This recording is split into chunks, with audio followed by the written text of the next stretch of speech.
Denver Jones and Miles Kelly and Todd Pettiford missing free throws, man.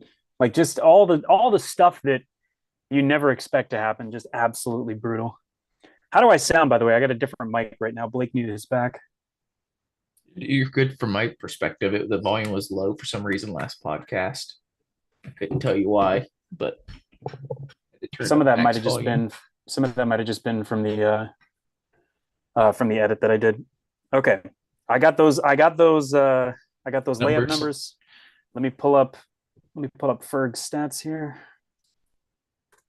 Any team within the top 65, right, away is a quad one, or any team within, No, any team, I think it's top 75 away. and then top, what, 40 at home or something? No, I think it's top 20. If I remember right, I think it's 75, 50, 25. I think it's 25 at home, 50 on the well, Ryan would know. You should just ask Ryan. But either way, this is definitely a quad one win. Yeah.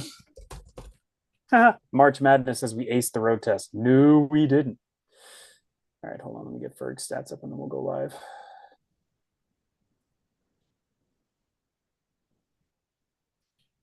It's 75 away, 50 neutral, and 30 home. 30 home. Okay. Yeah, I was pretty close. Yeah. I knew for sure it was quad one just because no matter what, if you play a ranked team, it's quad one, but still, Oh, yeah. I was curious. All right. Um, you want to go ahead and start recording, or can I blast this out on the socials really quick? Either one's fine. Give YouTube some more time with just us. Just What's up, Chris? us, What's up, YouTube. Glenn? War Eagle about to get started. Chris call immediately. First comment, Chris calls out What? Ben's hot take on Todd Pettiford's free throw shooting. We've Hoo-wee. been texting about it, Hoo-wee. Chris. We've been texting about it. He is now tied. Ben said 4 free He can't throws. miss. If he misses again, then that's He it. Then my wouldn't hot miss take is more already than done. four, and he's missed four. He missed three of No, them this game. So I said he would miss less than five the rest of the way. was it five? I thought you said four. Let No, me no, no, no. check. I got the No, Google no, no. I sheet. said I said he'll miss less than five. So he's now missed four. The next one busts me because then he's missed five or more. Okay. Yeah. Yeah.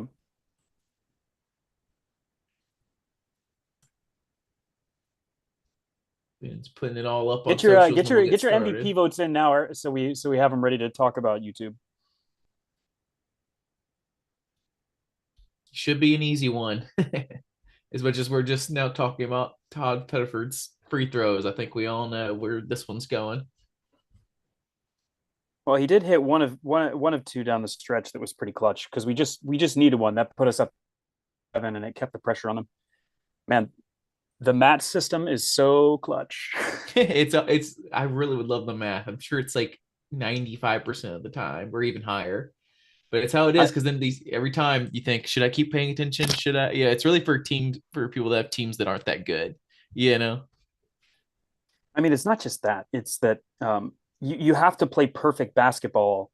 If you're Well, down more than 10 with 10 minutes to go, you have to play perfect basketball for so long I mean, I guess to if get it's back like in if it. you're an unranked LSU fan and you've got things on your schedule and you need to know, should I be watching the rest of this game on an off chance that they're actually going to make a comeback? The match system is perfect to be like, nah, man, if you got something to do, go do it. Like you're down 12 with 10 minutes left, just go ahead and leave. You know, you'll be right 95% of the time. Pretty much.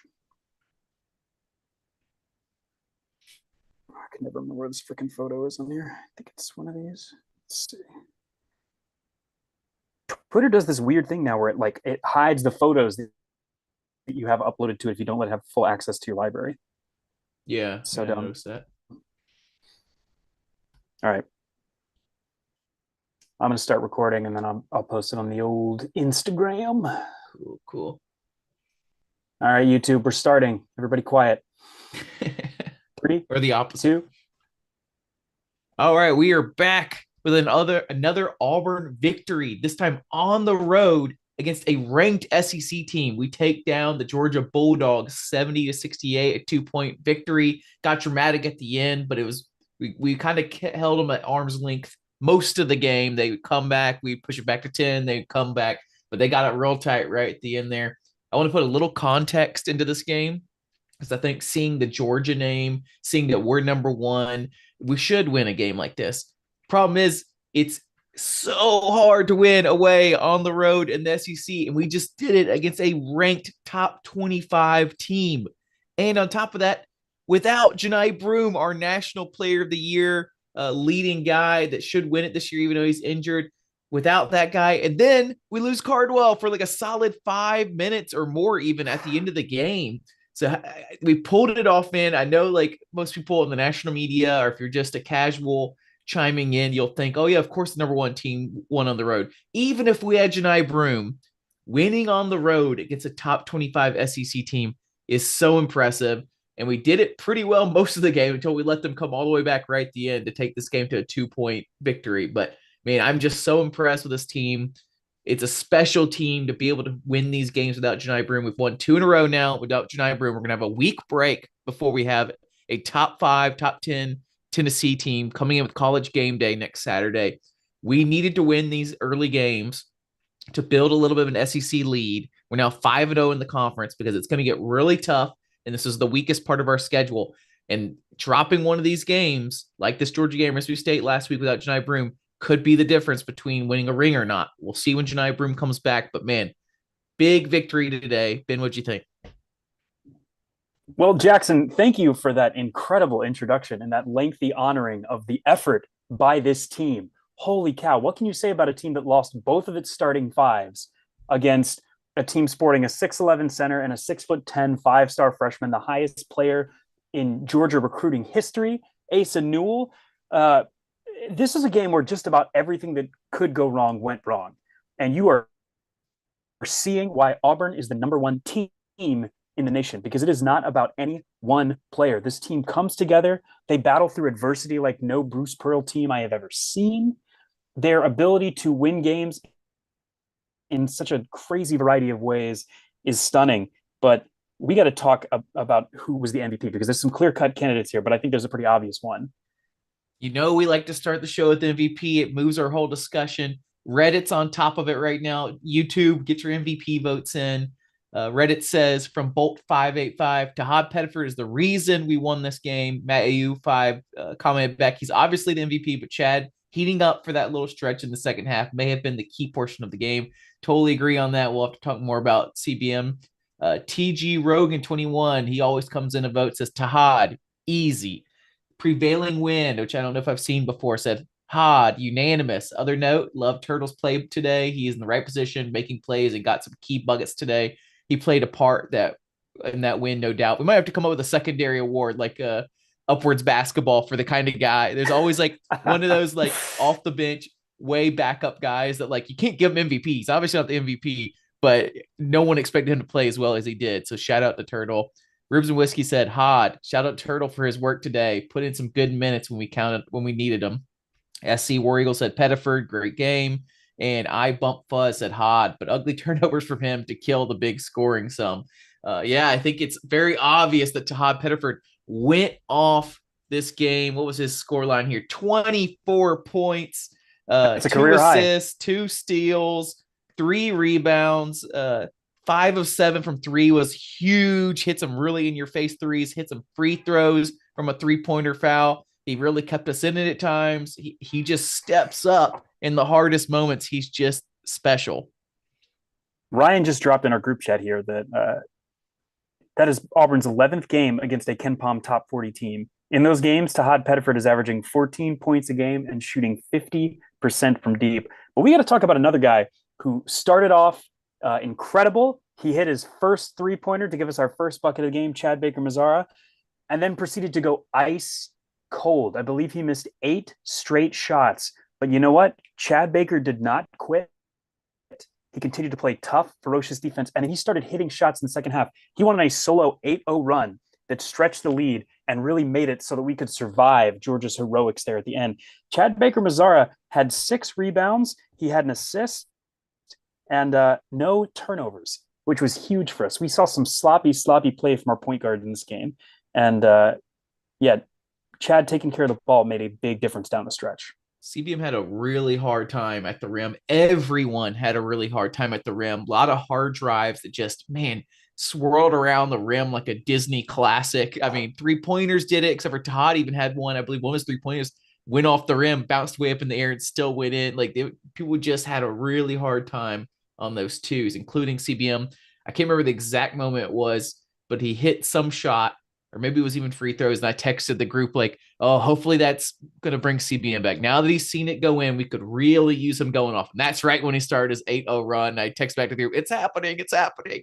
And it was a huge run to kind of put them back. Now that we've seen it go to 2 points at the end, we know that they were going to come back again. But at the time, it felt like, all right, finally they've come back. This might be when they take over. Bruce took some really judicious heat check timeouts to keep him at bay. And then CBM went off like that. I was like, all right, maybe we're safe. Maybe we're safe. Clearly we weren't, but I think it was a huge run. But man, No, but Todd those Pettiford, stretches are what makes the difference in a close game. The ability to stretch the lead when you can and force a team to play from behind. It's hard to play perfect basketball for 4.5 minutes. And if you can be up around 6 or 8 points for 4.5 minutes, you got a really good shot. Miles Kelly was another player that absolutely played his tail off tonight, particularly on the defensive end. He finished with 13 points on 4 of 8 shooting from the field. So he was slashing, getting some tough points inside. He did manage to hit a free throw, three-pointer tonight, and was a perfect 4 of 4 from the charity stripe, including a couple of big ones down the stretch to keep us ahead. Miles Kelly, Chaney Johnson, and Chad Baker Mazara all played 30 plus minutes for us tonight. Chaney Johnson finished playing 35. Oh yeah, we need the big guy, especially when Cardwell goes out like that. Turtle made up for some minutes. How many did Turtle have? I don't have the minutes over here. Believe it or not, Turtle only played 18 minutes. 18. Yeah, That's huge for that's Turtle. huge. No, Turtle's listen, been that playing like he's been zero. playing. He's been playing 2 to 4 minutes. Like usually 1 or 2 And for rotations max. So we and really leaned on him when Dylan went out. and I texted one time. I said that's enough for the Hudson minutes, enough for the Turtle minutes, because he was having a hard time catching some of the balls and things. But other than that one little stretch where he was having trouble catching some passes, he actually played some really solid minutes. 5 points from Turtle, 3 rebounds. What was that? What's the four there? Four Oh, sorry. points. For a second I thought you were talking about Dylan with his quality minutes before he went out. Dylan finished with 4 blocks, Oh wow, yeah. which is They let him crazy play. considering. We were watching for the fouls the whole time. That's my biggest thing Yeah, I'm watching with Broom out is the fouls. No one ended with more than 3. Some of those might have come down the stretch. Denver Jones had 3, Shane Johnson had 3, and Turtle had 3. Turtle was the only one that was like an obvious we're fouling, but that's just his yeah. role with it right now. So shout out to not getting too foul heavy there. That's huge. Before we move on, I'd love to crown the MVP here. Taha was just so good out there. He was hitting in people's faces. He can drive the ball and hit those little jumpers. His passes are crazy underrated. He opens everybody up with his passes. And the biggest thing I think that the national media is missing, and they're trying to push it a little more now, it's just that we just have such a good team with so many good seniors and fifth-year guys and a national player of the year in Broom. He's not getting the freshman phenom love that he deserves. And it just shows in a game like this when we don't have Broom and things get tough. He's him. He's the guy. Yeah. He's that phenom. And on any other team, he would be getting so much hype, but because we ask him to do less, honestly, some nights, he doesn't get the love he deserves. So I just really want to push on how much and how great he was. 5 of 7 from 3, 7 of 13 from the field, 24 points. Man, he's the guy we need in these moments. I'm hoping come Tennessee that maybe Broom will be back, but if he's not, keep looking to Pettiford. He will be our guy the rest of the year if Broom's not around. And you can just see this team is surrounded by guys that make him better. They cover up his freshman mistakes and they allow him to go out there and be this incredible 3-point shooter off the curl action. Todd Pettiford, congratulations on your latest MVP. I want to talk a little bit about how this game started. We started out super hot. The defense was locked in. At one point, I think the score was like 25-7 or 25-8. I was texting the group that this is just insane and an insane score to start a game against a ranked team on the road like that. The first half, we scored 33. They scored 27. Second half, they scored 41 and us 37. The defense really kind of slacked up a bit. They started hitting threes, which is a big deal, but they stormed back at the end of the half also, and we extended to be about 6 points there. But I just wanted to talk about the defense and how that keeps us in these games and how strong that was to start. Yeah, and again, you saw what a massive vacuum Dylan Cardwell left when he went out in that second half. And didn't play those last 8 minutes. That was when it got really dicey for us because Georgia realized they could attack inside Turtle's a big body. He's a great player. He's not super bouncy. So when guys have a height advantage on him, it's easy for them if they can get the ball inside in the paint to get their shot. We're going to pull up Ferg's stats here so everybody can take a look at this. And you're going to get a chance to see the points in the paint differential. But here's something I was really impressed by. You want to talk about our great defense and the way that we started this game. We out rebounded Georgia 39-38. That is Oh, wow. absolutely huge on a night where we're missing Janai Broom, our leading rebounder, but also on a night where Dylan Cardwell, our second leading rebounder, goes out. It was a total team effort on the glass, and it made the difference. Right here, you can see we didn't. We barely won the turnover game. We didn't win the points off turnover game. We just barely snuck by in the rebounding, but we got obliterated with points in the paint. I mean, Georgia won points in the paint by 10, and a lot of that came late. You'll be seeing some of these sets, just looking at it right now. Again, we only won by 2, but I look at this lead time. We led it for 39 minutes. They only led for Oh, yeah. 30 seconds. And I think ESPN, everybody will be showing the highlights of the last like minute or two as Georgia tries to keep up. Georgia gets a turnover, tries to hit a three, tries to tip the ball in. It was not as close as the final score said. This is as close as it got all game. It just got kind of unlucky and crazy at the end of the game. I think this was more like a 7, 8 to 10 point victory during most of the game. I'm trying to 13 points off turnovers. They had 14 total rebounds. I can't believe we won 39-38. Bench points always huge. That's a lot of it's Pettiford 32-15. We won that one. But yeah, points in the paint. That was the brutal one, and it didn't have to be that way. We just could not seem to get the ball in on these tough drives. Miles Kelly Well, hit some hard drives. CBM hit some hard drives, and they just that ball just rolled right out. yeah, we got to talk about the lid, the absolute lid that was on the basket for the entire game for us. In the first 5 minutes, we missed 4 layups. We missed 16 layups in the first half. We missed 23 layups, shots from less than 2 feet away from the basket in this game. I mean, that is almost 40. No, that is 46 points that we just left out there on the court in Stegman on that slippery, ugly, nasty looking court. It was hard drives, but there was also transition. We could not seem to finish in transition either. They just went in and out. And then a lot of times we'd miss, get a free throw call, great. And then we shot 60% from the free throw line, which is not great for us this year. Scored 12 points from a free throw line. But it ends up, thank God, Georgia at home, even worse. 45% from the free throw line, Georgia was. That was terrible. And then 3-point percentage, that's another big one that got us going. Even though we didn't shoot as many open threes as I'd like, we started getting in our rougher parts of the game. So we started shooting some hairpin threes. I don't know what you would say, quick threes, a little contested. Things got a little tough on the offensive end. Our passing was getting a little difficult. We weren't getting anything down low. So some of our star players, Tahad, CBM, not really Miles Kelly even. Miles Kelly I would have had shoot a couple more times, but we still shot 43% from three, which if you've been watching the last couple of years, when we're struggling and we're still shooting 43% from three on the road in the SEC, amazing. We were begging for 30% just 2 years ago. So it's a lot of fun to have guys that can hit a shot. And especially without the interior presence of Janai Broom. I mean, teams know that we wanted to go inside out. And now we've got poor Chaney Johnson. He finished 1 of 9 from the floor tonight. He missed 7 layups. He missed 7 you just never know when it's going to be basket. a Chaney night. It's crazy. It's so all over the place because, and maybe it's just matchups depending on who he's got. I'm sure someone that's smarter than us could break that down of who exactly he was playing. But Chaney can go off for that 20 something and we say, wow, Chaney, what a freak. He did it. And then tonight just struggled so hard. Some of his back downs, he couldn't get in the right spot. Sometimes he looked like he had too much of a head full of steam. I can't believe the only 2 points he had was that great dunk where he pump faked from the 3-point line, drove the ball, two-hand dunk, and that's probably the biggest highlight from the game ESPN's going to show. And it's the only 2 points he got. One of these misses was a dunk that literally went around inside down and then flung itself back out like it was being ejected from a neutron star. I don't know what kind of curse they put in there, but it was crazy.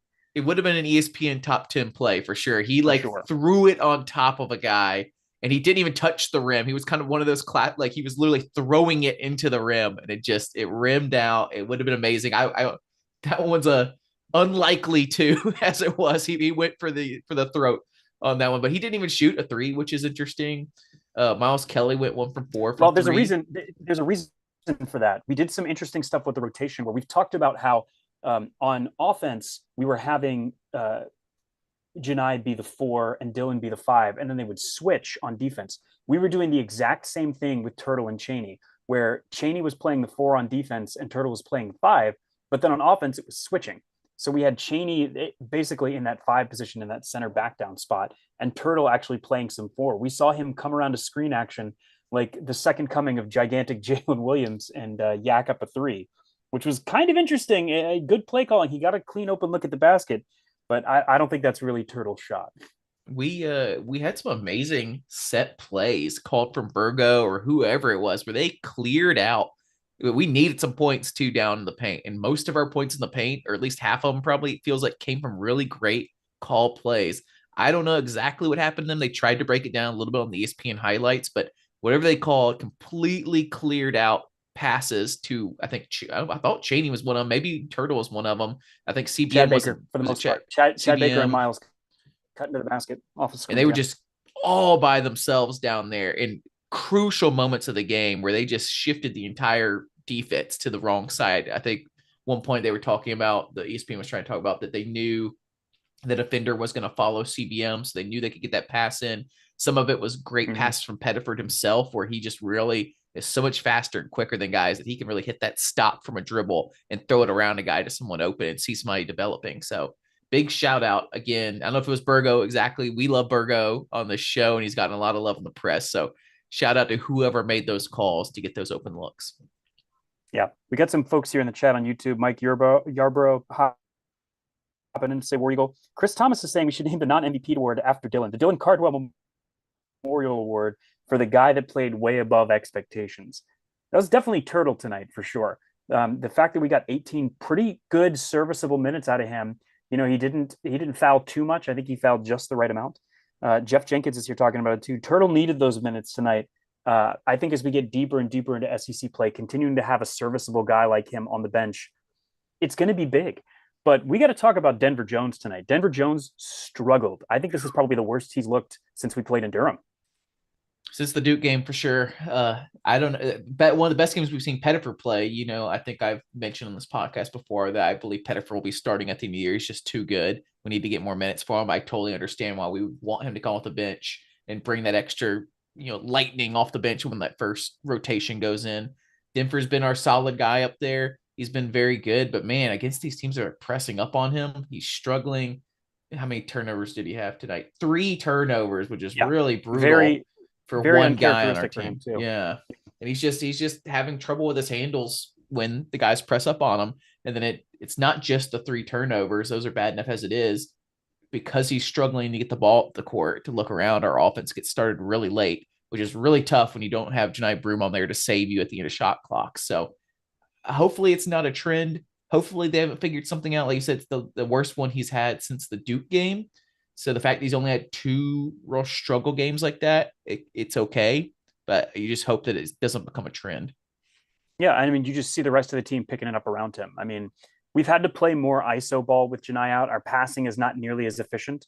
We're seeing guys press up more and try to close some of those passing lanes. Denver Jones didn't have an assist tonight, which is way out of character for him. The whole team finished with 7 assists to 11 turnovers.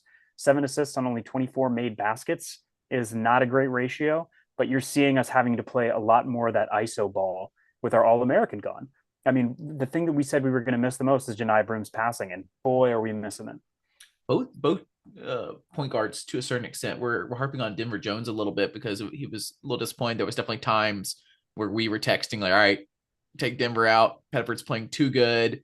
Denver's really struggling out there to even get the offense started. But Pettiford still had 2 turnovers also. He also had his moments where he was sloppy at times. I think they just played really hard defense on these point guards, and we're still 2 games post Broom trying to figure out how to run this offense without them. And there's just a lot more manufacturing of looks, a lot more, like you said, less assists, more people like CBM and Pettiford just deciding to take the ball and go score. So I think we're just still trying to figure out a couple things. So it'll be something to watch going forward. I also think this game might be one you want to burn the game film for. I mean, when you think about missing 23 layups, 23 looks right at the basket, that's stuff that happens on the road sometime. I don't expect Cheney Johnson to ever miss 7 shots inside of 2 feet in a game again, ever. And I don't expect Chad Baker Mazzara to have such a long, cold stretch. I mean, you saw him finally snap out of it. He's too good to stay down for that long. But even Chad missed 4 shots right at the basket. Anita Patterson in here is saying that Chaney got mugged and it affected even his easy shots. They think Tennessee is going to do that to him too, and the whole team needs to work on free throws. Thank you. Free throws are what won the game for us here. Our ability to hit them at a better rate than Georgia did, but a better free throw shooting team is absolutely walking out of Stegman with that win. I'm happy with the defensive effort in the first half. Maybe trying to do some comparison in film between whatever was happening first half and the second. I guess maybe they started hitting threes is a big reason why. And I don't know. it's missing Cardwell. We missed Cardwell for a huge chunk of that second half. I mean, he blocked 4 shots in 22 minutes and then was not available for us really at the end of that game. And his interior presence is second to none. Turtle's a great player. He's getting better all the time, but he does not have the athleticism and the size of Dylan Cardwell. I guess the only two guys we haven't talked about yet are Ja'Kai Howard and Chris Moore. Chris Moore barely played at all. Totally happy with that. Ja'Kai Howard played a little more. He just, every time Ja'Kai Howard's in the game, man, I'm watching him, and he just does so many interesting things. He hit a jumper, I believe, that was really smooth.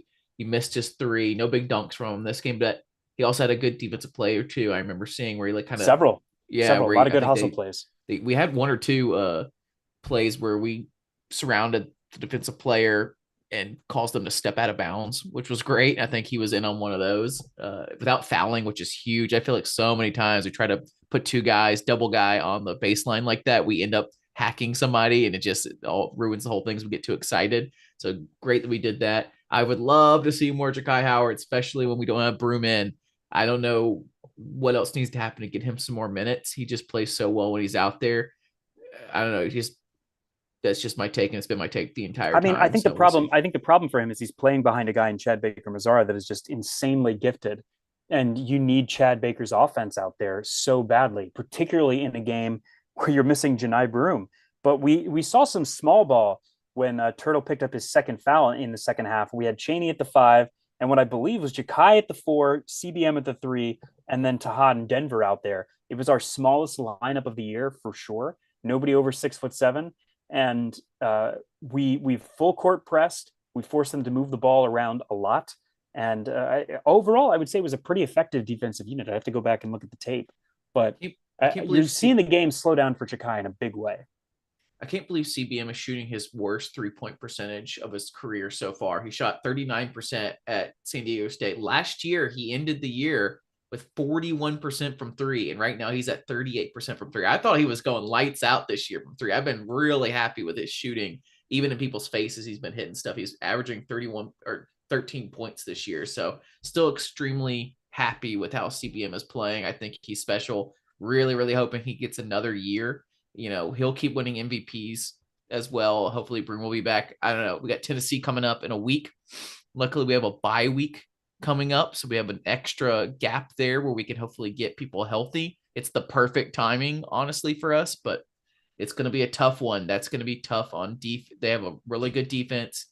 The fans at home are really going to need to bring a lot of noise to get them rattled. I just hope that we can keep Tennessee to like 60 points and hope that we can just get a little bit more than that at home and get them a little rattled, get them turned over. College game day in town.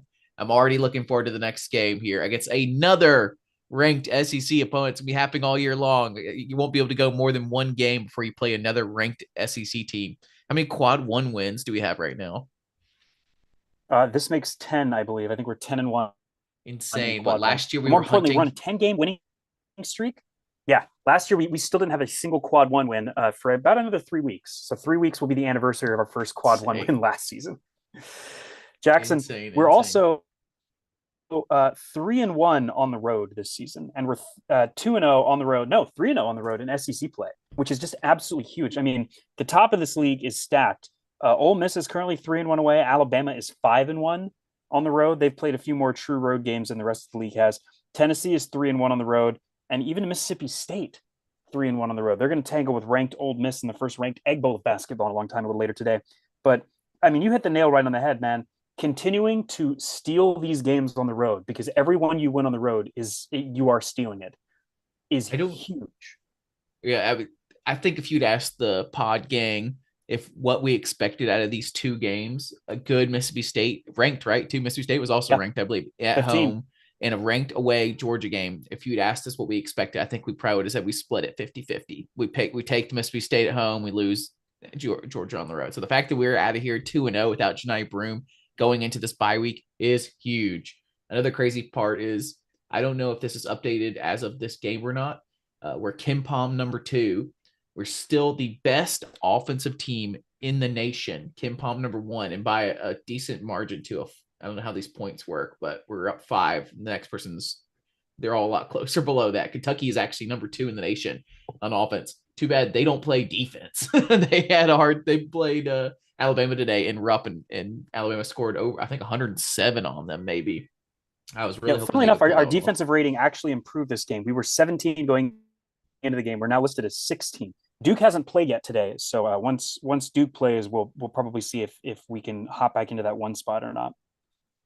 Yeah, looking down the rankings, Iowa State's still impressive that we beat. They're 8 on offense, 5 on defense. Yeah, our offense is just far and away better than some of these. I think everybody else has a slightly better. Tennessee is in the top 5 in Ken Palm. They have the 25 best offense and 3 best defense, which is hilarious. They got shellacked by Florida a game or two ago, couldn't score to save their lives. It looked ugly, and they're still a top 25 offense. So it just shows how hard it is out there for SEC teams. Alabama is number 8 in Ken Palm. They have the 38 defense and the 3rd offense. So woof. I Yeah, think and so. That Alabama went makes on us the road and won in Rupp today. the top 3 offenses are in the SEC with Auburn, Kentucky, and Alabama, and Florida is at 6. So it's just brutal out there. Is there anything else you want to talk about around the SEC or future games? We have a week off here. Any thoughts going into the week off?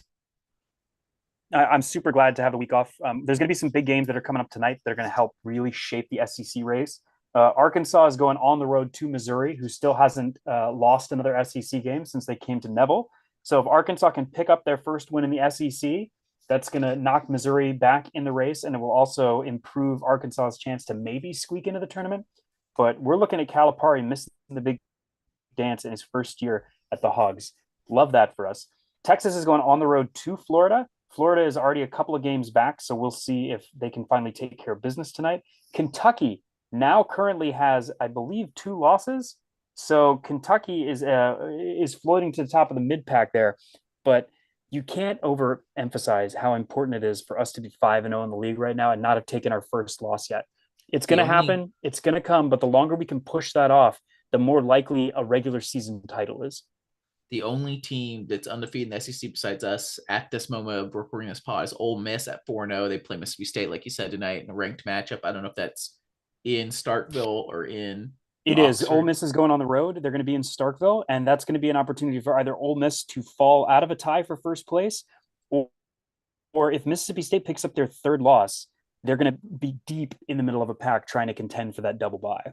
Would love to see Ole Miss take the loss there and leave us right at the top all by ourselves going into the bye week. That'd be really nice.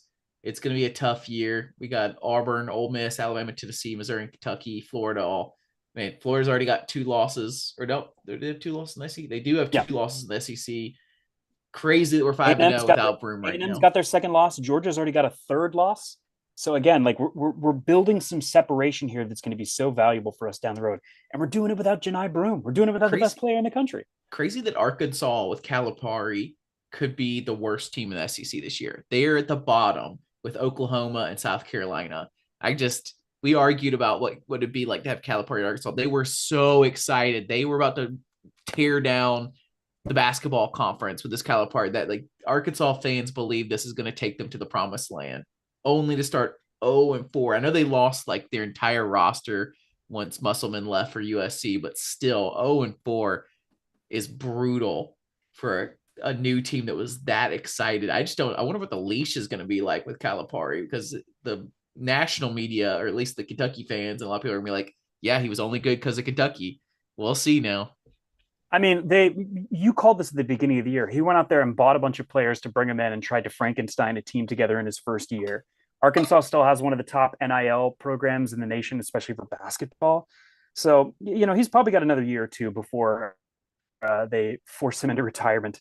But either way, you love to see them still hunting for their first SEC win. Jackson, if you're a student and you're at Auburn, please camp out for this one. Tennessee College Game Day. This is a unique sports opportunity in your life. I never got to camp out for a basketball game. We've only done it once at Auburn for that big Kentucky game to get the number one ranking 2 years back when we won the SEC. Guys, camp out. It's fun. You're college students. You're young. Get a tent from Walmart. Get together your friends. Camp out. I don't doesn't matter how cold it is or how rainy it is. The colder and the rainier, the better. Suffer together so that when you're in your 40s or 50s, you can tell your kids you camped out at Pearlville or whatever they want to call it at Auburn when you were a student. Get it together. Have a good time. Camp out. It'll be super fun, and we'll be following it here on the podcast and on socials. Ben, I think you were about to ask a very important question of me. Well, I've got two questions for you. The first of which is, Jackson, can you believe we're about to spend a second week as the number one basketball team in America?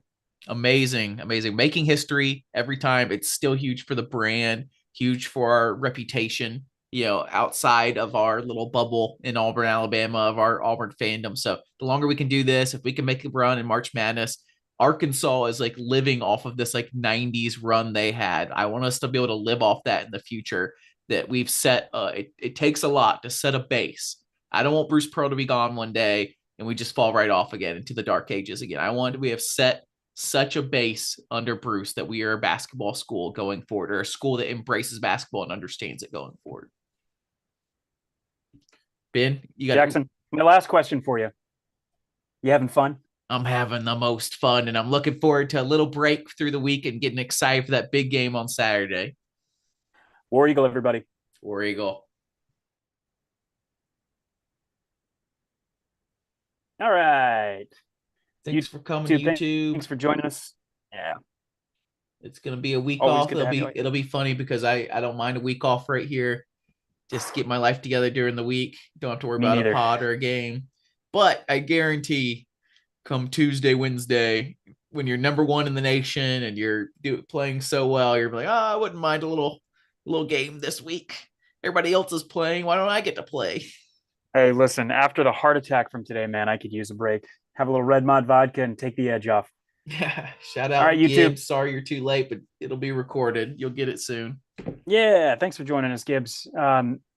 Everybody, don't forget, throw us a like before you leave this video channel tonight. Make sure you're following us on the socials.